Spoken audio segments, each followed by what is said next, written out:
12 weeks, I've been talking to you about how I feel about life on Guam, the good, the bad, the government, facets of real human events and real feelings that I have here after living here 62 years. So this week, we had some treasures. These floats here, this one here, and this here were found on my beach. I found this one walking, and then RD, my great employee, found this one the following day. And I told him that I want to be the one to find these, but he was good. He found it and he gave it to me. Actually, anything you find in the ocean should belong to you because that's not really my property. That's just the coastline and the shoreline that I take care of. Also, this time of year, we're cleaning up a lot of algae bloom, and I'll be posting some things on my Facebook about what it takes when the algae bloom happens. It happens when the moon is full, when the tides are low, when the sun bakes the reef and causes a gas under the algae and vegetation. And that gas causes all that seaweed to rise to the surface and make its way to the shoreline. It's called an algae bloom. And if I leave it, it's going to stink. Once the sun heats it, it takes on the smell of something else. Mutated, effluent charged seaweed, fertilizer charged, whatever it is, it's a terrible smell. You'll smell it at the Tocha Bridge because I cannot really clean the river as good as I can clean the shoreline here in front of Pirates Cove. And if I take my walk and I smell it, that's when I start looking for it, sending the boys down when the tide gets low, minus, wait till it mixes with the sand and take it away. So everybody's on board now, Andrea? Everyone's good, sir. So what is our first question today? Today, we're going to talk about the cost of living on Guam. The cost of living on Guam. Now, we're all aware that we're in the middle of nowhere out here as far as everything coming here has to come by the ship or the plane. Of course, that makes things quite expensive. Our fuel could run up to $6 a gallon. That's expensive. Also on Guam, we go through a lot of tires for our car. We have streets named Pick and Nail Road. We have craters, potholes all over the place. Sneaky ones that you don't see when it's raining, all wrecking our tires. And tires are a big problem here because there's a disposal fee. And then later on, we see these people that got the disposal fee have tires on fire, causing pollution. So tires is a big expense. I think on Guam, tire business is big. If you buy a candy bar here, it's like $2. I like kettle potato chips. My friend buys them on the base for $2, $3. When you go to Junior Supermarket, they're $9. So that's quite a difference. It's not just double. In some cases, the cost of goods in the stores are triple. Also, we're paying tax, a hidden tax. But that tax shows up at the cash register when you're paying. I've always been an advocate for an over-the-counter percentage of sales tax, visible for everybody. None of this hidden tax. Also, going to school here. If you're bringing your children from the States and you want to put them in public school, you might be disappointed. So you end up going to a private school. And we have very good ones. We have Notre Dame. We have Father Duenas. We have some great private schools, Harvard Harvest is a great school, but that's going to cost you more. And while you're sending your child to that school, the government is still getting tax money for you. I think it's $8,000 a year per student. So if you're paying 500 or 600 a month plus another 8,000, you're paying quite a bit. You're paying like 16, 20,000 a year. If you go to Father Duenas, you'll get a good education. Other schools, I'm not sure. The Dodea schools are excellent. In Guam, we used to have excellent schools, but then we allowed the government to keep hiring people that weren't necessarily good teachers and allowing the whole thing to get out of control. So the government of Guam has 13,000 employees, plus many other areas that they employ people. 90 cents of our tax dollars, or the money we give the government, goes to pay employees. So that means there's no money out there for new government buildings, which we need versus renting, for a new prison, which I think I saw the other day, it has 900 inmates, a hospital that really needs to be rebuilt, but politics is slowing that down. If you get sick and have to go to the doctor, that's a big cost here. And many, many people do not have insurance. So to me, all this money coming into the government should be spent to benefit the people, should be spent to give the people that pay their withholding tax to the government of Guam insurance, to give the people that pay their money to the government of Guam some value. Me, as the employer, I'm in charge of paying that federal withholding tax, which the government gets to keep. And we do it, and it's huge money. What do we get for it? That's the thing. How many employees does the government need? Half of what they have? How many areas where we need employees badly, like the police and the fire department and rescue and vital areas, you don't have the employees. You have them in the luxury agencies. So this needs to be straightened out eventually. Another cost of doing business here is turnover of employment. I hire people. If they don't last, that person costs me a lot of money. Yes? So we have Aquaman who's asking us, have you ever thought about running for office? Yes, I have run for office 3 different times. I attempted to be governor in 1986. I ran for senator. I don't even know what year that was. But you know, people here, they don't want change. People are afraid to vote for somebody that isn't status quo mentality. People vote by who the family tells them to vote for. One of the reasons I'm doing this is because I want people more aware that they could change things on Guam. And how do we change things? We find people that will run for office that are good. You know, I got guys now that are coming to me with their petitions, and they said, you know, Jeff, can you help us get signatures on our petitions? I go, well, what's up? And they said, well, we're getting resistance from people that are disillusioned with the politicians here.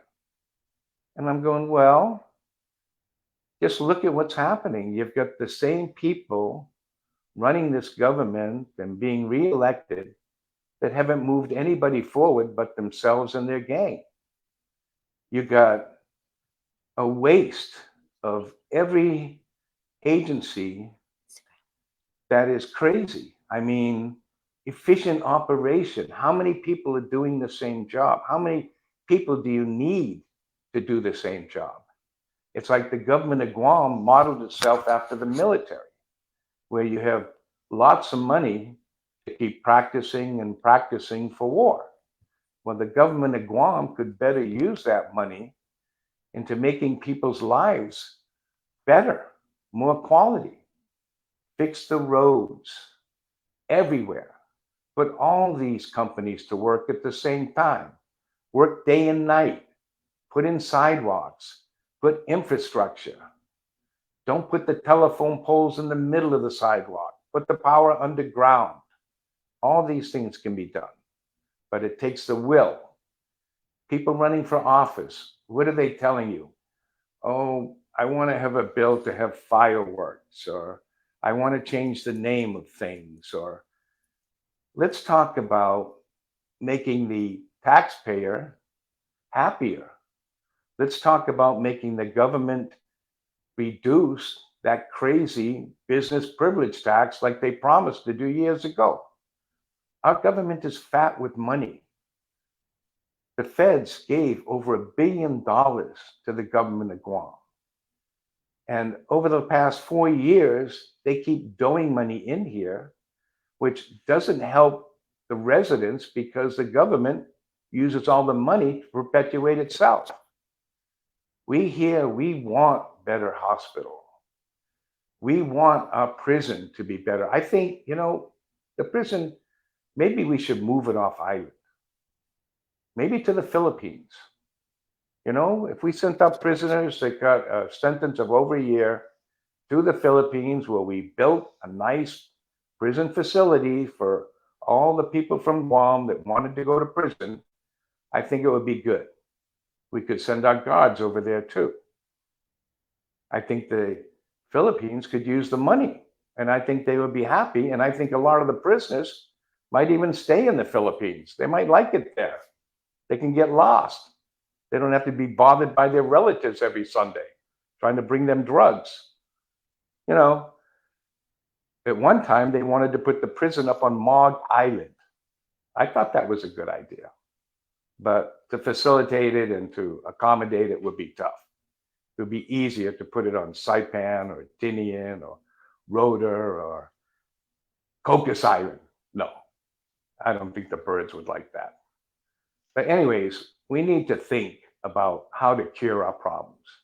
The ice problem is a big one. I mean, this is a plague and a terrible, terrible thing to our society.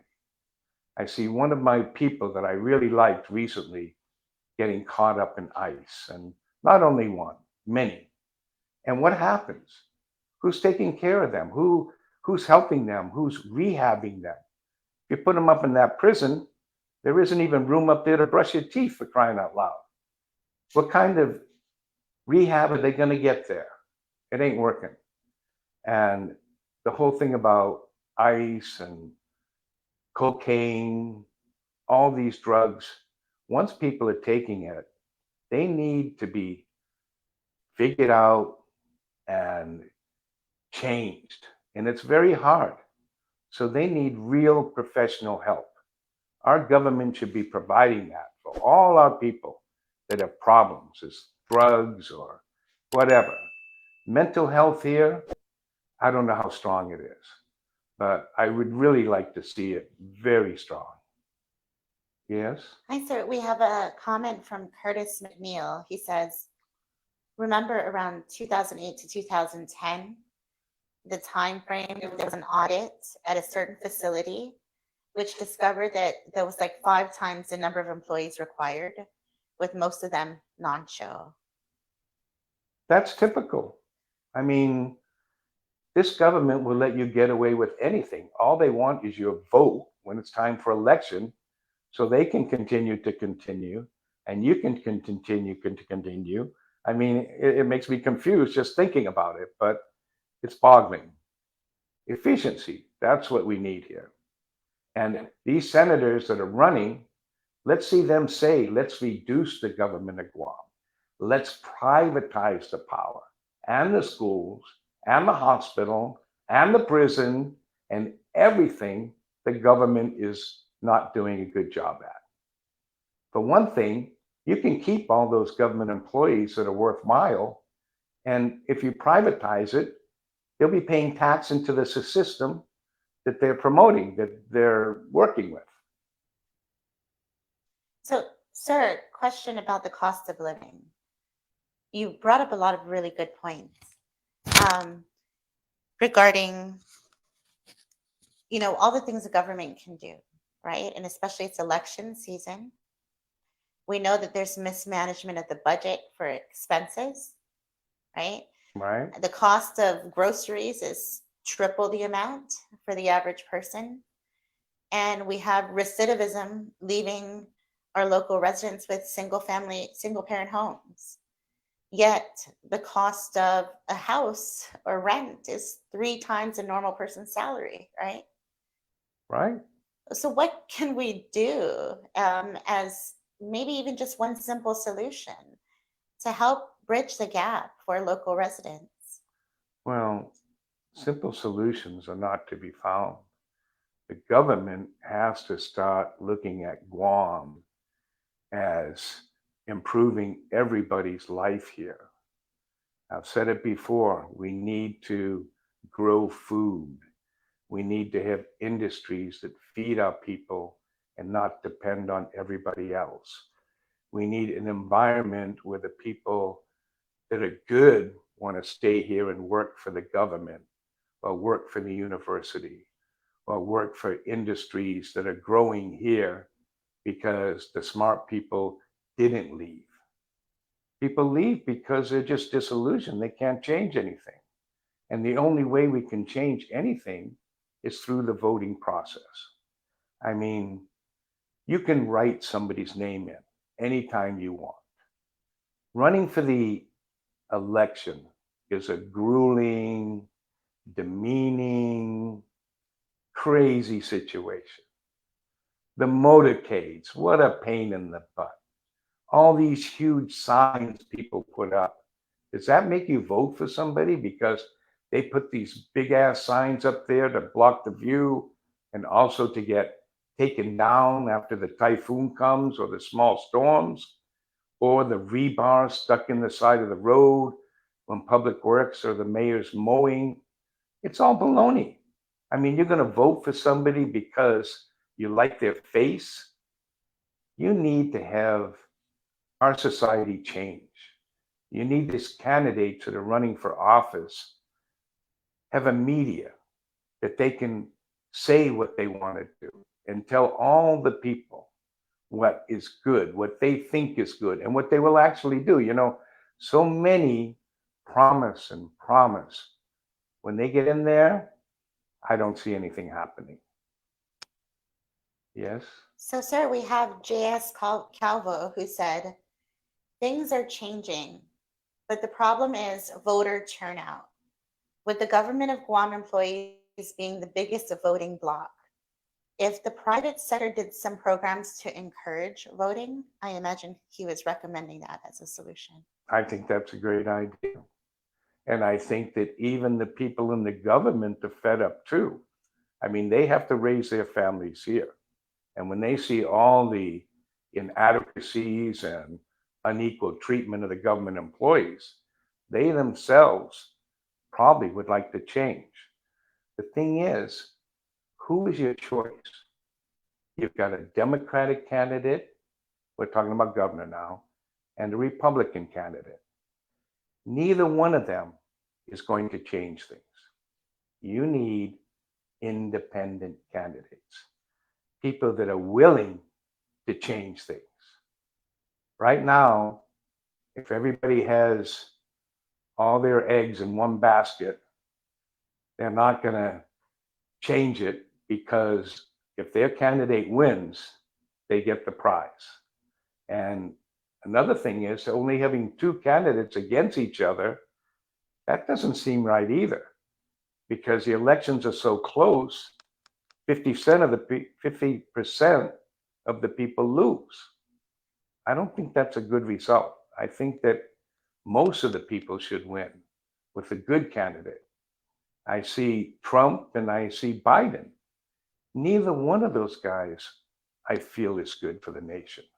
I want to see better candidates. I mean, as we get closer to the election, I want to see some new faces. And I want to see, like, I ran as an independent. That was 1986. Me and Bill Roth, we got like over 1,000 votes or something like that, I think. It made people think. It made people see that we could make a change, but we didn't win because there's no chance. It takes money. They say it takes $4 million to be governor. You got to buy people. You got to put the money in the direction that, it has worked traditionally. I would love to have $4 million given to me and figure out how to form an independent party or form leadership that would actually lead and not just feed everybody baloney. And that's what we're getting now. Lip service. I mean, all the ceremonies, all the security for the governor and the huge expense and mansions and, you know, people are people. Governor is the governor. Special treatment, all that, of course, give the respect because they won. But they're just human. Their decisions are not being made to benefit all us regular people, only what they want. And I can't go for that.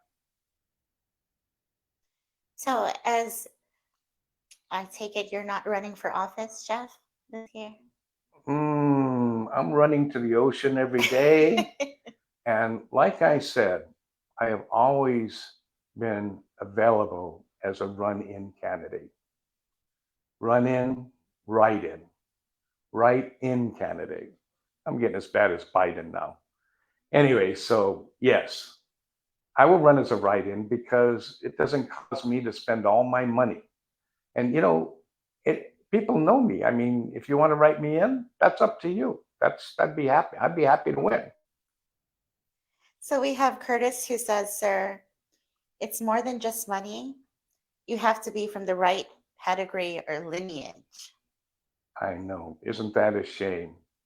We're all bleeding blood and breathing air, and yet we have to be one of the royalty left over from Magellan. That's pretty bad, huh? No. Curtis, you're the man, and you're right. They say that a white guy shouldn't be governor because it won't represent everybody. That's baloney. Brains are brains. All this prejudice of each other's race and people coming in here being mistreated, that needs to stop. We are one island, we are one people, and we're all the same, no matter what. The elite wins because they have set up the elections and the process. We need to fight that and make it a better process for everybody. Well, going into this upcoming election, I guess it's actually kismet that we're talking about it now. There's some things that some of your viewers are talking about here. Brandon says it's been baloney for way too long, and it's no better out in Cali. And then, of course, Curtis says the beatings will continue until. Yeah. Curtis has got a broad prospectus of things. He knows it, Mm-hmm. But the whole thing is we can change it through education of people. People have to want to go vote. Now, nobody wants to go vote. It's just like, gee, I got to go register, or gee this, or gee that, or I can't change things. Well, that we have to have a unified front that you can change things. But first, you have to register to vote. And the schools should be leading this to tell everybody, register to vote. And the school should be showing them what these candidates actually did while they were in office. I mean, you get the worst governors that get elected to the second term because they appealed to everybody during the first term. They didn't and appealed to the people that worked for them, that were under their thumb, that were in their elite circle, and they make them go out and push the vote. But the average Joe on Guam, I don't think they're getting out to vote. And I think they're all disillusioned. And whatever we can do to change that, we should. Okay, Jeff, we're at the 25-minute mark, and I want to end with a Pirates log. Can you share a memory about election day that got you excited? A memory Yes. about an election day? Anyone? Well, I'll tell you the truth. Two governors impressed me. And one was Manuel F.L. Guerrero, because I knew his son and his family, and I met him and I liked him. And the other one was Joe Adda. Joe seemed to me to be an honest governor. He gave people 5,000 some dollars back instead of keeping it for the government. Myself, when I ran for governor, I didn't really expect to win, but I hoped that I would perpetuate a different view and a different way for people to approach the election. But the massive structure of what's ongoing is what we need to fight here.